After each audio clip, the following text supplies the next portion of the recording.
C'est le facteur! Samedi après-midi. Le temps est gris. Vos enfants jouent dans la véranda avec ceux du voisin. Une vieille tante leur a offert pour Noël un Monopoly entièrement rhabillé en euros. Ils se passionnent pour ce jeu. Un peu trop peut-être. Mais il fait froid et humide et ils sont mieux dedans, du moins le pensez-vous. 7 heures du soir, il est temps de conclure et de rentrer chez soi. Et là, c'est le drame. Vos enfants doivent une énorme dette en euros de Monopoly à ceux du voisin. Pendant tout l'après-midi, après quelques coups de dés malheureux, ils ne sont pas arrivés à se refaire. Au contraire, ils se sont enfoncés et le total dépasse le 1 000 000 d'euros. Et pourtant, le jeu doit s'arrêter. Allez-vous considérer que vous devez 1 million d'euros aux voisins? Non, bien sûr. Il vous faudra expliquer à ces jeunes que tout ceci n'est qu'un jeu, et peut-être déciderez-vous la prochaine fois de les emmener plutôt faire un tour en forêt.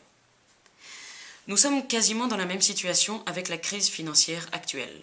Sauf que la partie a commencé avec de vrais dollars, sur de vrais biens économiques, à travers de véritables entreprises créant au départ de la vraie valeur. Puis peu à peu, des produits de plus en plus discutables. Cette partie-ci s'est construite sur la véritable économie et la dette globale correspond maintenant à plusieurs fois tout ce que nous possédons. Elle n'a donc plus aucune réalité solvable, malgré tout le sérieux et la passion auxquels se sont livrés tous les joueurs, y compris hélas nombre d'entre nous. Ils croyaient gagner de l'argent en créant de la valeur, alors qu'il ne s'agissait que d'en confisquer par un tour de passe-passe entre les vrais dollars et ceux du Monopoly. Le crédit a multiplié les dettes par d'innombrables mécanismes abstraits qui n'ont plus rien à voir avec le monde réel. La vie qu'on gagne jour après jour, l'argent qu'on met de côté, puis qu'on emprunte pour acheter une maison ou lancer une entreprise. Le plus difficile sera d'expliquer aux spéculateurs que la monnaie qu'ils doivent ou qu'ils ont prêtée ne correspond effectivement à rien. Il n'y a pas de raison de la compenser avec celle qu'on utilise dans la vraie vie, même si elle se compte dans les mêmes unités et qu'elle est gérée par les mêmes banques. Il est grand temps que les enfants rangent l'argent de la spéculation dans sa boîte et que l'économie réelle reprenne une trajectoire durable.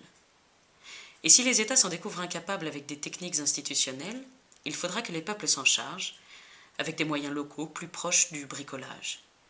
Un premier pas a été fait en décidant de protéger les comptes d'épargne classiques, qui correspondent en principe à de la véritable valeur. Mais si la monnaie virtuelle de la spéculation ne peut finalement pas être solidement isolée de la vraie monnaie qui sert à la vie de tous les jours, il faudra créer une monnaie de tous les jours exclusivement destinée aux choses sérieuses, à la vraie vie, une monnaie dans laquelle la spéculation sera exclue car impossible. Des Argentins avec le Crédito, des Américains du Nord, à Ithaca, ont déjà commencé.